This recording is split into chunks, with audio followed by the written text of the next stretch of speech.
민주화입니다. 저희 단체는 지금부터 23년 전에 대한민국이 적화되겠다는 우려에서 정경선 의장이 저 DJ 정권 타도 위해서 이 단체를 세웠습니다. 지금 우리나라가 법제는 기울어진 운동이 아니라 엎어진 운동장으로 걱정하고 있습니다. 심히 우려됩니다. 그런데 이 자유민주주의를 지키는 선봉장이 되어야 될 선거입니다. 해킹에 무심코 있다. 이 해킹 문제를 여러분과 같이 진단하고 국민께 보고드리기 위해서 이 자리에 섰습니다. 먼저 말씀드릴 순서는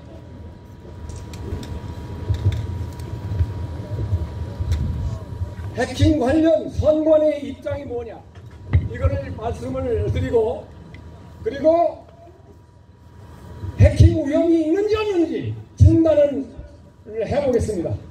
그리고 더 나아가서 아무리 해킹이 방지를 잘 한다고 해서 국회가 최근에 날뛰는 걸 보면 예사의 일이 아닙니다.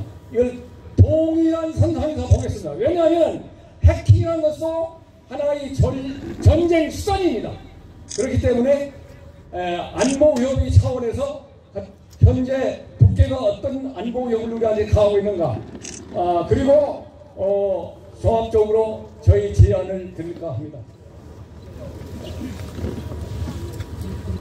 선관위의 해킹 진단을 보면은 우선 이분들이 2017년 이때 얘기한 거 뭐라고 얘기하냐면 해킹은 전혀 뭡니까 투표지 분리기, 여기서 말씀은 투표지 분리기는 폐쇄 회로로 유무성이 없다 이런 얘기입니다. 없기 때문에 이거는 해킹이 안 된다 이런 입장을 낸 것이 2017년 8월달에 현재 2018년형 투표지 분리기를 내면서 이렇게 제안을 했습니다. 이 제안에 보면은 제안 회사한테 이런 주문을 했습니다. 그런데 최근이 아니라 작년 10월 10일 국정원이 해킹 우려가 있다고 경고를 했습니다. 뭐라고 답변하냐? 폐쇄 회로로 운영됐고 모든 것이 차단되기 때문에 해킹 우려가 없다. 쓸데없는 얘기를 하지 말고 국민들한테 현혹시키지 말라고 경고를 했습니다. 오히려. 그런데 최근에 1월 16일 선관위가 나름대로 과거보다 개선된 안을 우리한테 국민한테 보고를 해주겠습니다. 그 보고에 뭐냐면 첫째, 수검표 절차를 초과하겠다는 얘기가 나왔습니다. 그리고 아까 한경환 전 국무총리께서 말씀하신 것 같이 바코드를 사용하겠다, 채택하겠다 이런 얘기를 했고, 그 다음에 CCTV를 사전투표할 때 CCTV를 24시간 볼 수 있도록 접근할 수 있도록 하겠다. 이건 작년부터 저지난부터 얘기했던 얘기입니다. 그리고 사전투표지 사전 투표하고 난 다음에 투표인은 뭡니까 그날 8시가 되면은 자기가 투표했다는 것을 다 흔적을 제거하도록 됐어요. 그런데 그걸 30일간 보존하겠다. 재판을 할 때 선거 무효 소송을 선거 기간이 30일입니다. 그래서 그 기간 동안에는 보존하겠다. 이런 얘기를 하고 있습니다. 하면은 여기서 우리가 개념할 것은 해킹에 대해서 어떻게 방지하겠다는 한마디도 없습니다. 한심한 겁니다. 자, 과연 해킹 위험이 없는지 그러면 해킹 진단 순서로 가겠습니다. 여기 2018년형 투표지 분류기에 한틀 시스템이라는 시스템 회사가 투표지 분류기를 제작했습니다. 제작했는데 그들이 홈페이지에 어떤 내용이 나오냐면은 투표지 분류기가 20개의 부품으로 됐는데 그 한 종류가 특정 소출력 무선 기기라고 해서 투표지 분류기에 내장됐다는 것이 여기 증명되어 있습니다. 그런데 이걸 제가 예사롭지 않을 가지고 2021년 행정법원에 재판을 걸어가지고 원고는 제각이고 피고는 선관위. 이 문제를 재판관들한테 실물을 갖다 놓고 증거를 할 수 있도록 지연을 하고 있는데 재판부가 거기에 대해서 이런 반응을 얘기하고 저를 기각시켰습니다. 이걸 보고 재판부가 선관위에 놀아나오구나 이런 생각을 하지 않을 수 없었고 통탄했습니다. 그 재판 현장에서 제가 뭐라고 했냐, 재판관 세 사람이 있는데 당신들이 재판관이야 뻥패냐, 이게 어떤 사법부를 시키는 그 재판관이냐고 소리를 지르고 나왔던 적이 있습니다.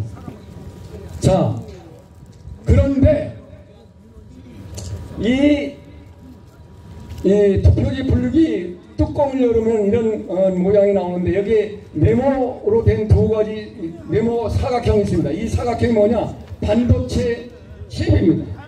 두 가지 반도체 칩이 있고 그 여기에는 어딘가는 여기에 아까 말씀드린 그 무선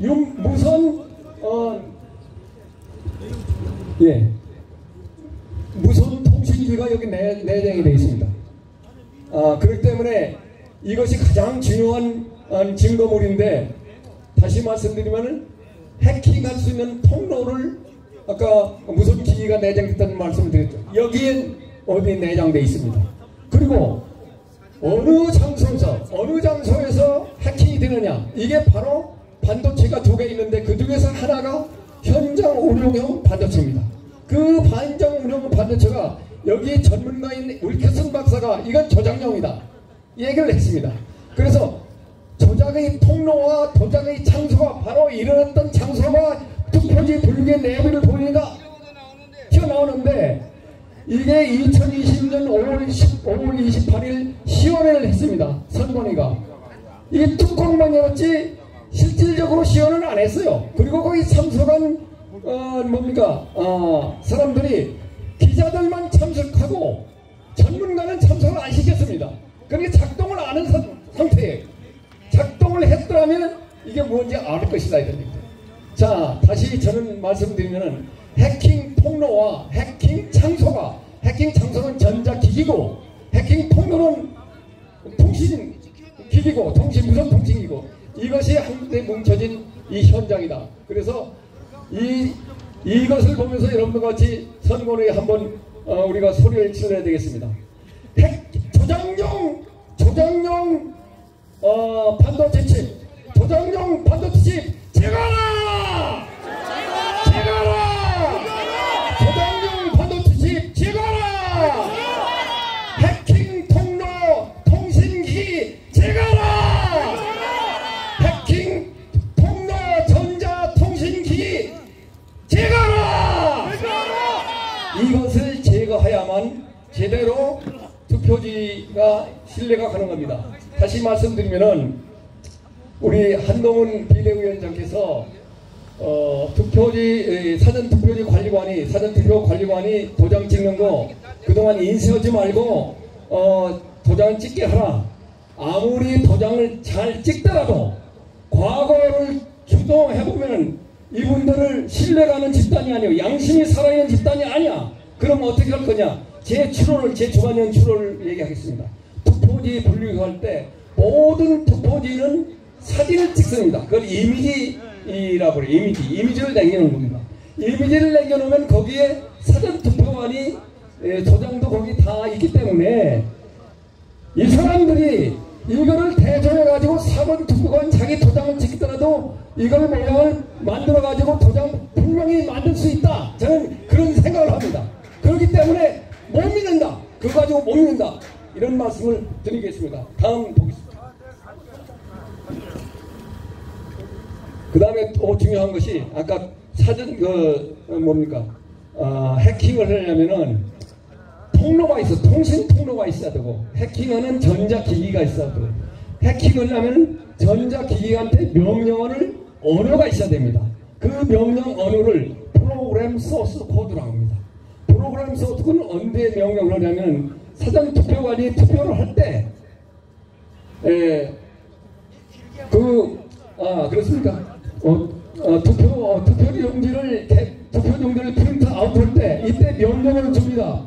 투표지 발기기에. 그때 한번 투표지 프로그램 소스 코드가 이동하고, 아까 말씀드린 투표지 분류할 반도체한테 명령하는 것이 또 해당된 프로그램 소스가 활동합니다. 이거를 공개하라고 그러니까 뭐라고 그러냐, 국방 안보에 해당되는 비밀이다 해가지고 거부를 하는 겁니다.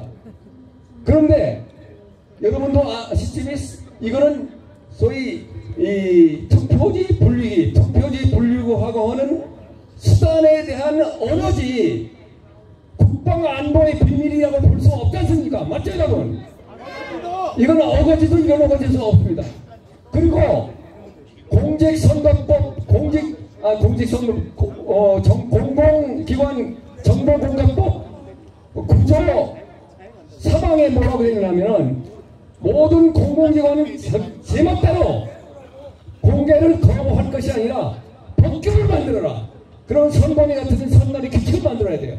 거기에서 이걸 거부하는 이유를 대라. 그런데 그런 이유를 안 대고 그대로 거부하기 때문에 이거는 불법 집단입니다. 맞죠 여러분? 네. 불법단 서기관이 해체라! 해체라!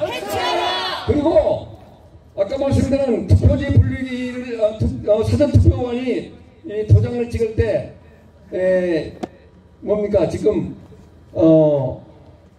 법에는 도장을 찍으라고 그러는데 시행규칙에서 인쇄로 가름할 수 있다고 했습니다. 모법에 위반돼 가지고 시행규칙을 만들었어. 헌법 114조에 6항에 뭐라고 하냐면 선관위는 법에 위반되는, 법령에 위반되는 시행규칙을 제정하려고 하지 말라고 경고를 내렸습니다.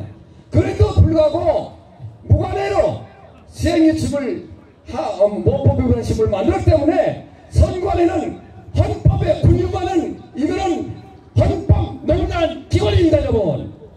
헌법 농락기관 선관위는 해체라! 헌법 농락기관 선관위를 해체라! 감사합니다. 열공 물러가겠습니다. 네, 감사합니다.